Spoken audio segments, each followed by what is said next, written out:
What's happening, everybody? My name is Julius, and I am here to discuss something near and dear to my heart. DC's done.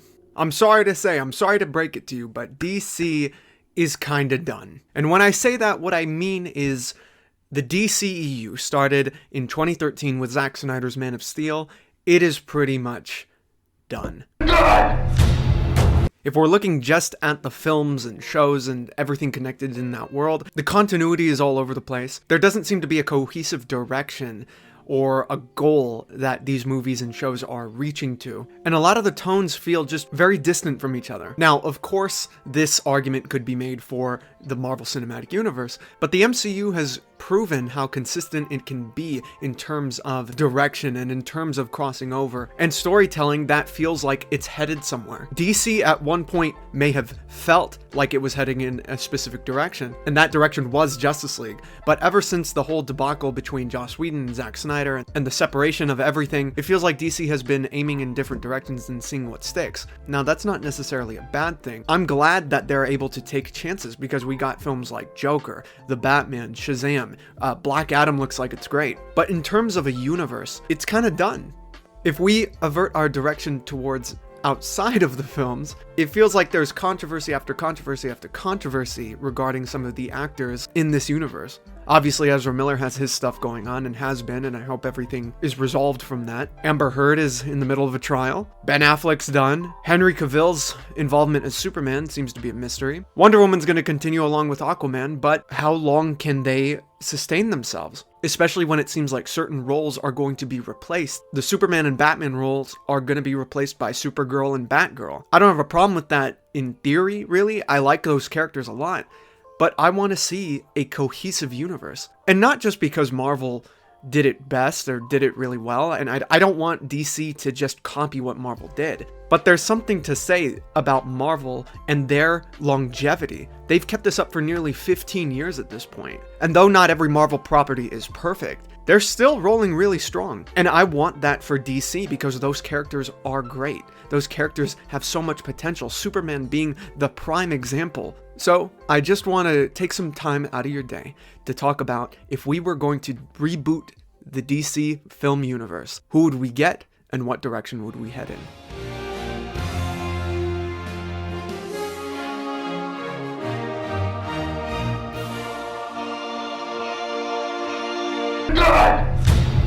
Now, just so you know, I know my list here of people playing these characters is controversial, and people might disagree, and I'm looking forward to hearing your reasons as to why. But as long as you're willing to hear me out, we can have a great discussion. We're going to start from bottom to top tier characters. I love all these characters, but we got to save some of the big ones for last. The first character that has to be redone completely, a character who has to be brought justice, is Green Lantern.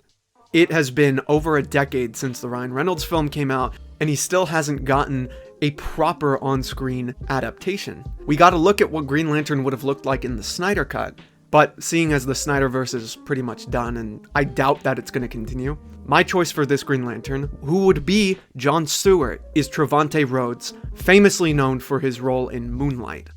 He had a very masculine performance in Moonlight that I think could lend very well into John Stewart. John Stewart is a character that is essentially an officer in space. He's known for being a hard ass, but he does have charm to him, and I think Trevante could do a really great job expressing that. If you watch Moonlight, you're gonna see a lot of vulnerability to him that's hidden under a very stoic performance. Whether that be in a film of his own, a show, something where he is the character that we get to see the most of in terms of Green Lantern. Neil Adams, the creator of John Stewart, and a lot of other great characters in Batman and DC's catalog, was asked why the Green Lantern movie failed. Of course, we know that the movie was made, lost $150 million.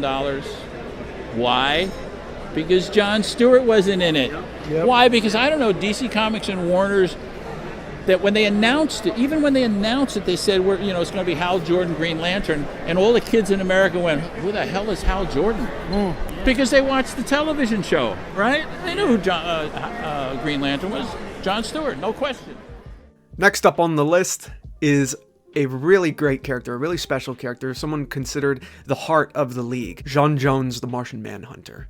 Now, I don't have a problem with the depiction of Martian Manhunter in the Snyderverse, except that since he's Henry Lennox's character, the general, where was he this whole time? He's just chilling. What was he doing? I finally found a reason to join the fight. Yeah, that's great, dude, but Doomsday, you nuked Superman. Where were you then? I always thought a Martian Manhunter movie could be really cool, or if he was introduced in another character's film, it would be great. Maybe a Green Lantern film, but I love that character. He's got such a great backstory. He's actually one of the redeeming aspects of the Supergirl show in terms of effects and performance. That character is fantastic. And he's one of people's favorite characters in Justice League Unlimited because he is very alien but very sincere at the same time. For me, someone who can adopt that personality and really bring in a heartbreaking performance, in my opinion, is Lance Reddick. You know this next guy from The Wire and Lost, Lance Reddick.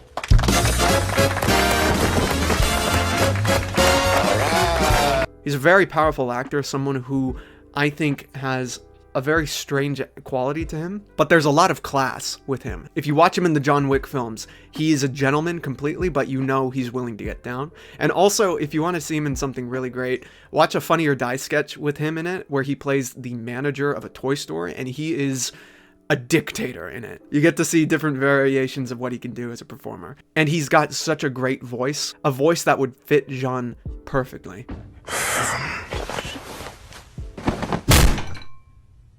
Need a new desk. Next character that we have is a character that I really do like a lot because he's very dynamic. This is a character that we are going to be introduced to in Black Adam, but since this is very much a Bruce Timm inspired lineup of the League, I have to bring in Shira Hall, Hawkgirl. I love this character. I love the dynamic she has with the other superheroes in the Justice League. If you watch the show, you'll know that there are points where the Justice League does not trust her, and she actually is a turncoat at certain points. She has to be able to blend in and then stand out completely. She has to have a sardonic personality, in my opinion, and I think someone who could do that really well is Zazie Beetz. You've seen her all over the place. She was in Joker. She was in Deadpool 2. I love her in Atlanta. If you watch her in Atlanta, there are very similar qualities and character traits to Shira. In Atlanta, especially in this latest season, the character is very lost. She doesn't know where she is. And there are points in the Justice League cartoon where Shira is considered a traitor. She's considered someone who can't be trusted. And I think her dynamic with Trevante's Green Lantern would be just magical. Both actors are great, they're very powerful, and I would love to see that relationship flourish. Next is the Scarlet Speedster himself, the Flash. Now, I would not use Barry Allen. I love Barry, he's a great character, but we have seen a lot of Barry, and I need someone who can differentiate himself from what we see on the TV show and in the films, which is why I would choose Wally West, who's much more of a Joker. He's someone who's the youth of the Justice League, the charm, and Michael Rosenbaum did such a redefining job during his time as the character. I would want someone who can replicate that, and the person who I think would do a fantastic job as this version of the Flash is Dacre Montgomery. He was the Red Ranger in the most recent Power Rangers film. He was in Stranger Things. I love this actor. I think he's got charm. He's got a superhero look to him. And one of the most consistent fan casts for this actor I've seen is him as Johnny Storm. So there's no reason you would want him as Johnny Storm and not as Wally West. I would love to see the dynamic between him and the Green Lantern. I think those actors could work really well together because the Flash and Green Lantern have such an iconic relationship. These actors would kill it. All right, now it's time for the big guns. The Trinity, as it were. Let's start with Wonder Woman. I actually really like Gal Gadot as Wonder Woman. I love her in the first film. I think one of the most important elements that they knock out of the park in that film is that you completely get why Steve Trevor would love this person. You as an audience member fall in love with Gal Gadot as Wonder Woman because of what she represents, what she believes, the fact that she's willing to fight for her beliefs. She's just such a pure-hearted soul. It's kind of heartbreaking to see the cynicism seep into her. In a lot of films, when they have a romance that feels rushed, it can get annoying. But in this, it makes complete sense. I love that she represents the hope in a very hopeless time. But I would not bring her back, unfortunately, just to keep consistency in terms of the recasting. I would go with an up-and-coming actress who I think is really interesting, and I think she's really good. I'm very excited to see more from her. Her name is Claudia Domit. If you don't know who she is, she's essentially the AOC character in The Boys, the one who is revealed to be a super herself. I think she has a beautiful look to her. I think she can play Diana with a very different type of ferocity than Gal Gadot, and I think she just has that strength to her. I'm very curious what her take on Wonder Woman would be. Would it be more militant, like something we've seen in Injustice? Would it be more merciful, like Diana Prince in the Justice League Bruce Timm universe? Or would it be something new? I think she could do a great job.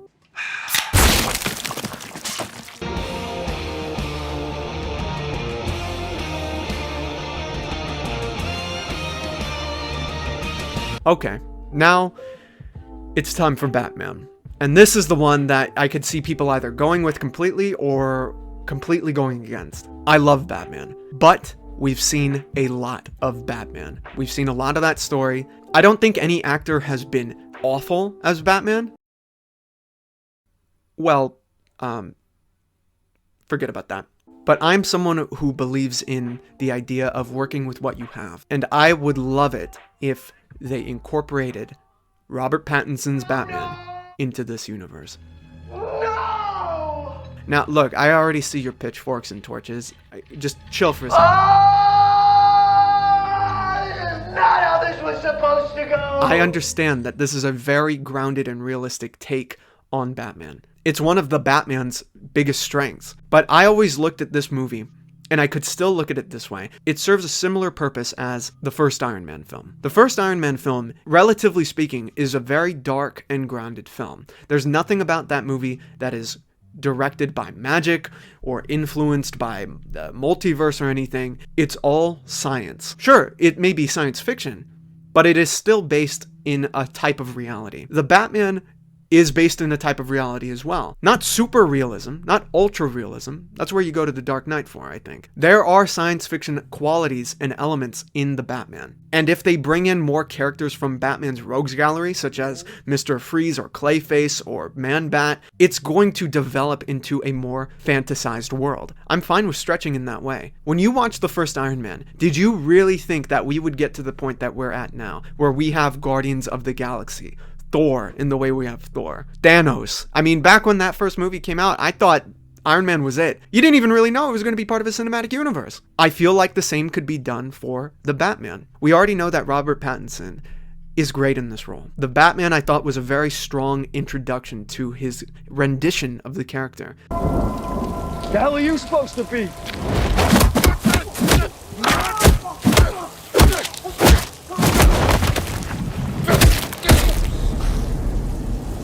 I'm vengeance. But I think there's wiggle room for that character to expand and stretch his comic book legs. I don't want Robert Pattinson's version of Batman to lose what makes him special, that grounded element. He can still keep that, but he's not going to stay the dark, bone-breaking, insane version of the character. That character is going to develop into a Batman who is probably more similar to the Kevin Conroy version. The movie ends with Batman saying, I have to become something different. I have to become hope. Vengeance is not going to get me where I need it to get me. When I hear Batman say that, I hear Robin, I hear the Bat family, I hear him expanding and changing into a different character, growing into someone who he needs to become. And the first thing I thought of during the last monologue of the Batman was Superman. I need to see him meet Superman at some point. I wouldn't want the Batman movies to become less dark or more kid-friendly or whatever. I would be more than fine if they kept the tone that makes those movies what they are. But this is a universe. Universes vary all over the place. I love that in the Marvel Cinematic Universe, we can get something as goofy as Guardians of the Galaxy and something as dark and realistic as Daredevil. That's what makes a cinematic universe palatable. And I want that for Batman, because one of Batman's greatest relationships in fiction is with Superman. Someone who can bring him back from the darkness. Someone who can give him a different perspective and challenge it. Batman, it's really you. Am I missing something? And speaking of which, let's talk about Superman. Superman is one of, if not my favorite comic book character of all time. I love what he represents. I love what he stands for. Christopher Reeve, I think, is the one. If I could resurrect him and put him in this world that I'm talking about, I would do it within a heartbeat. But I also want to see something new. I want something classic, something that feels hopeful, something that I can look at and instantly recognize as Superman. And for me, the actor who could do that perfectly is Jon Hamm.